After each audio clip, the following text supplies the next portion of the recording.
ಒಂದೇಳೆ ಪಾಕ ಇಲ್ದಲೇ ರವೆ ಉಂಡೆ ಮಾಡಬಹುದು ಅಂದರೆ ನೀವು ನಂಬ್ತೀರಾ? ನಂಬಕ್ಕೆ ಸಾಧ್ಯ ಇಲ್ವಲ್ವ? ಇದರಲ್ಲಿ ನಾನು ಪ್ರೂವ್ ಮಾಡಿ ತೋರಿಸಿದ್ದೀನಿ. ತುಂಬಾ ಈಸಿಯಾಗಿ ಮಾಡ್ಬೋದು. ನೀವು ಬೇರೆಯವ್ರ ಮನೆಗೆ ಹೋಗ್ತಿದ್ದೀರಾ, ನಿಮ್ಮ ಮನೆಗೆ ಬೇರೆಯವ್ರು ಯಾರಾದರೂ ಬರ್ತಿದ್ದಾರೆ ಅಂದರೆ ಇನ್ಸ್ಟೆಂಟಾಗಿ ಈ ರೀತಿಯಾಗಿ ಮಾಡಿಕೊಡಿ. ಇಷ್ಟು ಬೇಗ ರವೆ ಉಂಡೆ ಹೇಗೆ ಮಾಡಿದ್ರಿ ಅಂತೇಳಿ ಅವರೇ ಶಾಕ್ ಆಗ್ತಾರೆ. ಕೊನೆವರೆಗೂ ನೋಡಿ ನಾನು ಹೇಗೆ ಮಾಡಿದೆ ಅಂತ ತೋರಿಸಿದ್ದೀನಿ. ಒಂದೇಳೆ ಪಾಕ ಬರೋದಿಲ್ಲ ನಮಗೆ ಅಂಥೇಳಿ ಎಷ್ಟೋ ಜನರು ರವೆ ಉಂಡೆನ ಮಿಸ್ ಮಾಡಿದ್ದು ನಾನು ನೋಡಿದ್ದೀನಿ. ಅದಕ್ಕಾಗಿ ನಿಮ್ಮಂಥವ್ರಿಗೆ ಈ ಟಿಪ್ಸನ್ನು ಫಾಲೋ ಮಾಡಿ ಈಸಿಯಾಗಿ ಪಾಕನೇ ಇಲ್ದಿರ ರವೆ ಉಂಡೆನ ನಾವಿಲ್ಲಿ ಮಾಡ್ಕೊಳ್ಬಹುದು. ನಾನಿಲ್ಲಿ ಫಸ್ಟಿಗೆ ಏನು ಕಪ್ಪು ಅಳತೆ ತೊಗೊಂಡಿರ್ತೀರಲ್ವ ರವೆ, ಅದರ ಅಳತೆಯನ್ನೇ ನಾನಿಲ್ಲಿ ಸಕ್ಕರೆನ ತೊಗೊಂಡು ಚೆನ್ನಾಗಿ ಅದರಲ್ಲಿ ಏಲಕ್ಕಿ ಫ್ಲೇವರ್ ಬೇಕಂತ ಹೇಳಿಬಿಟ್ಟು ಚೆನ್ನಾಗಿ ಏಲಕ್ಕಿನ ಜಜ್ಜಿಬಿಟ್ಟು ಅದರದ್ದು ಕಾಳುಗಳನ್ನೆಲ್ಲ ನಾನಿಲ್ಲಿ ಸಪ್ರೇಟ್ ಮಾಡ್ತಾಯಿದ್ದೀನಿ. ಅಷ್ಟು ಸಿಪ್ಪೆನೂ ಕೂಡ ಹಾಕ್ಕೊಳ್ಬಹುದು. ಬರೀ ಕಡ್ಡಿ ಕಡ್ಡಿ ಥರ ಬರುತ್ತಂತೇಳಿ ನಾನಲ್ಲಿ ಸಿಪ್ಪೆನ ಅಷ್ಟನ್ನು ಹಾಕಲಿಲ್ಲ, ಸ್ವಲ್ಪ ಉಳಿಸ್ಕೊಂಡೆ. ಒಂದು ಸ್ವಲ್ಪ ಟೀ ಪುಡಿಯಲ್ಲಿ ಹಾಕಿದರೆ ಫ್ಲೇವರ್ ಕೂಡ ಚೆನ್ನಾಗಿ ಬರುತ್ತಂತೇಳಿ ಅದನ್ನೊಂದು 2 ರೌಂಡ್ ಮಿಕ್ಸಿ ಮಾಡಿ ಇಟ್ಕೊಂಡೆ. ಅದಾದಮೇಲೆ ನನಗೆ ಎಷ್ಟು ಬೇಕೋ ಅಷ್ಟು ಕಪ್, 1 ಕಪ್ 1.5 ಕಪ್ ಅಷ್ಟು ರವೆನ ನಾನಿಲ್ಲಿ ಚೆನ್ನಾಗಿ ಹುರ್ಕೊಳ್ತಾ ಇದ್ದೀನಿ. ಈ ಕಡೆ ನಿಮಗೆ ಯಾವೆಲ್ಲ ಡ್ರೈ ಫ್ರೂಟ್ಸ್ಗಳು ಬೇಕೋ ಅದನ್ನು ಕೂಡ ಈ ರೀತಿಯಾಗಿ ಗೋಲ್ಡನ್ ಬ್ರೌನ್ ಬರೋವರೆಗೂ ಚೆನ್ನಾಗಿ ಹುರ್ಕೊಳ್ಳೋಣ. ಹುರಿದು ಸಪ್ರೇಟ್ ಇಟ್ಕೊಂಡು ಬಿಡ್ರಿ ಅದನ್ನು ಫಸ್ಟಿಗೆ. ಅದಾದಮೇಲೆ ನಾನಿಲ್ಲಿ 1.5 ಕಪ್ಪಷ್ಟು ರವೆನ ತೊಗೊಂಡಿನಿ. ಚೆನ್ನಾಗಿ ಹುರ್ಕೊಳಕತ್ತೀನಿ.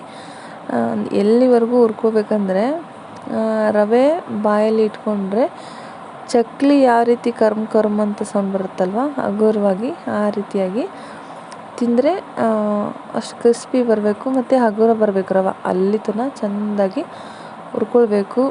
ಫ್ಲೇಮನ್ನು ತುಂಬಾ ಸ್ಲೋ ಆಗಿ ಇಟ್ಟಿರಬೇಕು, ಯಾಕಂದರೆ ಸೀದೋಗ್ಬಿಡುತ್ತೆ, ವಾಸನೆ ಬರುತ್ತೆ. ಅದಕ್ಕಾಗಿ ನೀವು ಎಷ್ಟು ಸಣ್ಣಗಿಟ್ಟು ಸ್ಲೋ ಅಲ್ಲಿಟ್ಟು ಹುರ್ಕೊತೀರೋ ಅಷ್ಟು ಟೇಸ್ಟ್ ಬರುತ್ತೆ. ಅದಕ್ಕಾಗಿ ಸಣ್ಣಲ್ಲಿ ಇಟ್ಕೊಂಡಿರಿ, ಫ್ಲೇಮನ್ನು ಇಟ್ಕೊಂಡು ಚೆಂದನಾಗಿ ಹುರ್ಕೊಳ್ರಿ. ಅದಾದಮೇಲೆ ಇವಾಗೇನು ಡ್ರೈ ಫ್ರೂಟ್ಸ್ ಎಲ್ಲ ಹುರ್ಕೊಂಡಿದ್ವಲ್ವ ತುಪ್ಪದಲ್ಲಿ ಗೋಲ್ಡನ್ ಬ್ರೌನ್ ಬರೋವರೆಗೂ ಅದನ್ನೆಲ್ಲ ಈ ಹುರ್ಕೊಂಡಿದ್ರಲ್ಲ ರವೆ ಅದರೊಳಗೇ ಮಿಕ್ಸ್ ಮಾಡ್ಕೊಂಡು ಬಿಡ್ರಿ. ಅದಾದಮೇಲೆ ನಾವು 1.5 ಕಪ್ಪಷ್ಟು ರವೆ ತೊಗೊಂಡಿದ್ನಲ್ಲ, ಅದಕ್ಕಾಗಿ ಮತ್ತು 1.5 ಕಪ್ಪಷ್ಟು ಸಕ್ಕರೆನ ಕೂಡ ನಾನಿಲ್ಲಿ ಗ್ರೈಂಡ್ ಮಾಡ್ಕೊಂಡು ಬಂದಿದ್ದೀನಿ. ಇದರೊಳಗಡೆ ನಾನು ಏಲಕ್ಕಿನ ಸೇರಿಸ್ಬಿಟ್ಟಿನಿ, ಅಂದರೆ ಫ್ಲೇವರ್ ಘಮ ತುಂಬ ಚಲೋ ಬರುತ್ತಂತೇಳಿ ಸಕ್ಕರೆನೂ ಏಲಕ್ಕಿನ ಇದರೊಳಗಡೆ ಸೇರಿಸ್ಕೊಂಡಿದ್ದೀನಿ. ಇವಾಗ ಇರೋದು ಟ್ರಿಕ್ಸ್ ಏನಪ್ಪ ಅಂದರೆ, ಒಂದು ಸಣ್ಣದ ಕಪ್ಪಿನಷ್ಟು ಹಾಲನ್ನು ಚೆನ್ನಾಗಿ ಬಿಸಿ ಮಾಡಿಕೊಂಡು ಸ್ವಲ್ಪ ಆರಿರಲಿ. ಪೂರ ಬಿಸಿ ಬಿಸಿಯಾಗಿರೋದು ಬೇಡ, ಪೂರ ತಣ್ಣಗಾಗಿರೋದು ಬೇಡ. ಕೈಗೆ ತಟ್ಟಿದರೆ ಸ್ವಲ್ಪ ನಸು ಬೆಚ್ಚಗಿರಬೇಕು. ಅಷ್ಟರವರೆಗೂ ನಾವಿಲ್ಲಿ ಹಾಲನ್ನು ಸೇರಿಸ್ಕೊಳ್ಬೇಕು. ಅದಾದ ನಂತರ ಏನು ಸಕ್ಕರೆ ಪುಡಿ ಮಿಕ್ಸಿಗೆ ಹಾಕ್ಕೊಂಡಿದ್ವಲ್ವ ಅದನ್ನು ಕೂಡ ನಾವಿಲ್ಲಿ ಹಾಲಲ್ಲಿ ತುಂಬ ಚೆನ್ನಾಗಿ ನೈಸ್ ಪೇಸ್ಟ್ ಬರೋವರೆಗೂ ಚೆನ್ನಾಗಿ ಚಮಚದ ಸಹಾಯದಿಂದ ಚೆನ್ನಾಗಿ ನಾವಿಲ್ಲಿ ನೀಟಾಗಿ ಗರ ಗರ ಗರ ಗರ ಗರ ಅಂತ ಚಮಚದಿಂದ ನೀಟಾಗಿ ಅದನ್ನು ತಿರುಗಿಸ್ಬೇಕಾಗತ್ತೆ. ಸ್ವಲ್ಪ ಹಾಲು ಬಿಸಿ ಇರೋದ್ರಿಂದ ಸಕ್ಕರೆ ಗಟ್ಟಿ ಆಗ್ತಾ ಬರುತ್ತೆ. ಅದು ಸ್ವಲ್ಪ ನೋಡ್ತಾ ಹಾಲನ್ನು ಹಾಕ್ತಾ ಬರಬೇಕಾಗುತ್ತೆ. ಹಾಲು ಸ್ವಲ್ಪ ಬಿಸಿ ಇರೋದ್ರಿಂದ ಸಕ್ಕರೆ ಗಟ್ಟಿ ಆಗೋಕ್ಕೆ ಸ್ಟಾರ್ಟ್ ಆಗಿಬಿಡುತ್ತೆ. ನೋಡಿ ಈ ರೀತಿಯಾಗಿ ಒಂಥರ ಕ್ರೀಮ್ ಬರುತ್ತಲ್ವ, ಕ್ರೀಮ್ ಪೇಸ್ಟು ಆ ರೀತಿ ಆಗೋವರೆಗೂ ನಾವಿಲ್ಲಿ ನೀಟಾಗಿ ಚಮಚದ ಸಹಾಯದಿಂದ ತುಂಬ ಜಾಸ್ತಿಯಾಗಿ ಕಲಿಸ್ಕೊಳ್ತಾ ಇರಬೇಕು, ಯಾವುದೇ ಗಂಟಿರಬಾರ್ದು. ಈ ರೀತಿಯಾಗಿ ಪೇಸ್ಟನ್ನು ಮಾಡ್ಕೊಂಡ್ಬಿಟ್ಟು ತುಂಬಾ ಚೆನ್ನಾಗಿ ಕಲಿಸ್ಕೊಳ್ಬೇಕಾಗುತ್ತೆ. ಎಲ್ಲನೂ ಮಿಕ್ಸ್ ಮಾಡ್ಕೊಳ್ಳಿ. ಸೈಡ್ಗೆ ಪಾತ್ರೆಲೆಲ್ಲ ಅಂಟಿರುತ್ತಲ್ವ ಅದನ್ನೆಲ್ಲನೂ ತೊಗೊಂಡ್ಬಿಟ್ಟು ಚೆನ್ನಾಗಿ ಮಿಕ್ಸ್ ಮಾಡ್ಕೊತ ಈ ರೀತಿಯಾಗಿ ಬರಬೇಕು. ಪೇಸ್ಟ್ ಥರ ನೋಡಿ ಈ ಟೆಕ್ಸ್ಚರಲ್ಲಿ ಬರಬೇಕು. ಇದಕ್ಕಿಂತ ಸ್ವಲ್ಪ ನೀರಿದ್ರೂ ಕೂಡ ಓಕೆ ಆಗುತ್ತೆ. ಯಾಕಂದರೆ ರವೆ ಇರುತ್ತಲ್ವ, 1.5 ಕಪ್ಪಷ್ಟು ರವೆ ತೊಗೊಂಡಿದ್ದೀವಿ ಅಂದರೆ ಈ ರವೆ ಎಲ್ಲ ಅರಳಬೇಕಾಗಿರೋದೇ ಈ ಪಾನಕದಲ್ಲಿ. ಅಂದರೆ ನಾವಿಲ್ಲಿ ಒಲೆ ಮೇಲೆ ಇಟ್ಟು ನೀರು ಹಾಕಿ ಸಕ್ಕರೆ ಹಾಕಿ ನಾವಿಲ್ಲಿ ಪಾನಕ ಮಾಡಿಲ್ಲ. ಅದಕ್ಕಾಗಿ ಹಾಲು ಸ್ವಲ್ಪ ತಿಳಿವಾಗಿ ಇತ್ತು, ಸ್ವಲ್ಪ ಹಾಲು ಬಿಸಿ ಇರಲಿ, ರವೆ ಕೂಡ ಬಿಸಿ ಇರಲಿ. ಚೆನ್ನಾಗಿ ಎಲ್ಲನೂ ಮಿಕ್ಸ್ ಮಾಡ್ಕೊಳ್ಳಿ ಚಮಚ ಸಹಾಯದಿಂದ. ಯಾಕಂದರೆ ಬಿಸಿ ಇರುತ್ತಲ್ವ, ಕೈಲೇ ಮುಟ್ಟಬೇಡಿ, ಹುಷಾರಾಗಿ ಚೆನ್ನಾಗಿ ಚಮಚ ಸಹಾಯದಿಂದ ತುಂಬಾ ಚೆನ್ನಾಗಿ ಅಷ್ಟು ಮಿಕ್ಸ್ ಮಾಡಿ. ಸ್ವಲ್ಪ ಪೇಷನ್ಸ್ ಇರಲಿ. ನೋಡಿ ಅದು ಹಾಕಿದ ತಕ್ಷಣ ಎಷ್ಟು ಗಟ್ಟಿ ಆಯಿತು. ಪಾನಕ ಕೂಡ ಈ ರೀತಿಯಾಗಿ ಬರೋದಿಲ್ಲ, ಅಷ್ಟು ಈಸಿಯಾಗಿ ಮಾಡ್ಬೋದು. ಮಕ್ಕಳು ಕೂಡ ಮಾಡ್ಕೊಳ್ಬಹುದು. ತುಂಬಾ ಚೆನ್ನಾಗಿರುತ್ತೆ. ಈಗ ತಾನೇ ನಾವು ಅಡುಗೆ ಕಲಿತಿದ್ದೀವಿ ಅನ್ನೋರು ಇದನ್ನು ಮಾಡಿಕೊಡಿ. ನಿಮಗೆ ಇಷ್ಟ ಆದವ್ರಿಗೂ ತುಂಬಾ ಇಷ್ಟಪಡ್ತಾರೆ. ಶಾಕ್ ಕೂಡ ಆಗ್ತಾರೆ, ನಿಮಗೆ ರವೆ ಉಂಡೆ ಮಾಡೋಕ್ಕೆ ಬರುತ್ತಾ ಅಂತ ಹೇಳಿ. ನೋಡಿ ಬೇಕಾದರೆ ಟ್ರೈ ಮಾಡಿ ಈ ಟ್ರಿಕ್ಸ್ನ. ತುಂಬಾ ಸಿಂಪಲ್ಲಾಗಿ ಮಾಡ್ಕೊಳ್ಬಹುದು.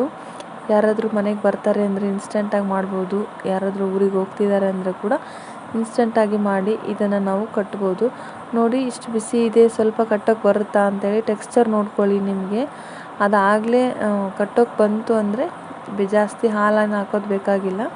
ನನಗಿಲ್ಲಿ ಕಟ್ಟೋಕ್ಕೆ ಬರಲಿಲ್ಲ, ಅದಕ್ಕಾಗಿ ಸ್ವಲ್ಪ ಹಾಲನ್ನು ಹಾಕಿ ನಿಧಾನವಾಗಿ ನಾನು ಎಲ್ಲ ಕಲಿಸ್ಬಿಟ್ಟು ಕೈಲೇ ಮುಟ್ಟಿ ಮುಟ್ಟಿ ನೋಡ್ತಾ ಇರಿ. ಆಗಾಗ ಕಟ್ಟೋಕ್ಕೆ ಬಂತು, ನಮಗೆ ಟೆಕ್ಸ್ಚರ್ ಓಕೆ ಇದೆ ಅಂತ ಅಂದಾಗ ನಾವು ಹಾಲನ್ನು ಹಾಕೋದು ಸ್ಟಾಪ್ ಮಾಡಬೇಕಾಗತ್ತೆ. ರವೆ ಬಿಸಿ ಇರುತ್ತಲ್ವ, ಸ್ವಲ್ಪ ಹಾಲು ಹಿಡಿಯುತ್ತೆ. ಅದಕ್ಕಾಗಿ ಒಮ್ಮೆಲೆ ಹಾಲನ್ನು ಹಾಕಿ ತಿಳಿ ಮಾಡೋ ಬದಲು ಸ್ವಲ್ಪ ಹಾಲನ್ನು ಹಾಕಿ ಕಟ್ಟೋಕ್ಕೆ ಬರೋ ರೀತಿಯಾಗಿ ನಾವಿಲ್ಲಿ ಹಾಲನ್ನು ಹಾಕ್ಕೊಳ್ಬೇಕಾಗತ್ತೆ. ಅಷ್ಟೇ ಇದರಲ್ಲಿರೋದು ಟ್ರಿಕ್ಸ್, ಬೇರೆ ಏನೂ ಇಲ್ಲ.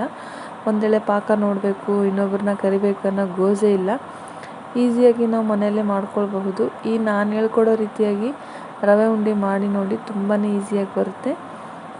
ನೋಡಿ ಎಷ್ಟು ಗಟ್ಟಿಯಾಗಿ ಅಂಟ್ಕೊಂಡ್ಬಿಟ್ಟಿದೆ ಚಮಚಕ್ಕೆಲ್ಲ.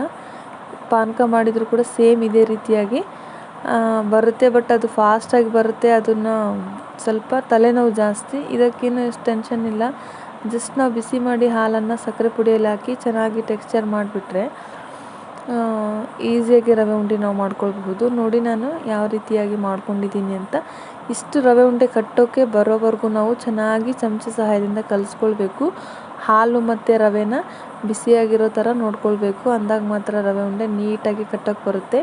ನೋಡಿ ಎಷ್ಟು ನೀಟಾಗಿ ನನಗೆ ಬರ್ತಿದೆ ಅಂತ. ಟೇಸ್ಟು ಕೂಡ ಅಷ್ಟೇ ಸಖತ್ತಾಗಿತ್ತು. ಯಾವುದೇ ಡಿಫ್ರೆನ್ಸ್ ಇರಲ್ಲ. ನಾವು ಪಾಕ ಮಾಡಿದರೆ ಬೇರೆ ಟೇಸ್ಟು, ಹಾಲಲ್ಲಿ ಹಾಕಿ ಬೇರೆ ಮಾಡಿದರೆ ಬೇರೆ ಟೇಸ್ಟು, ಆ ಥರ ಏನಿಲ್ಲ. ಸೇಮ್ ಅದಕ್ಕಿಂತ ನನಗೆ ಇದೇ ಫ್ಲೇವರ್ ತುಂಬ ಇಷ್ಟ ಆಯಿತು. ನೀವು ಒಂದು ಸಲ ಟ್ರೈ ಮಾಡಿ.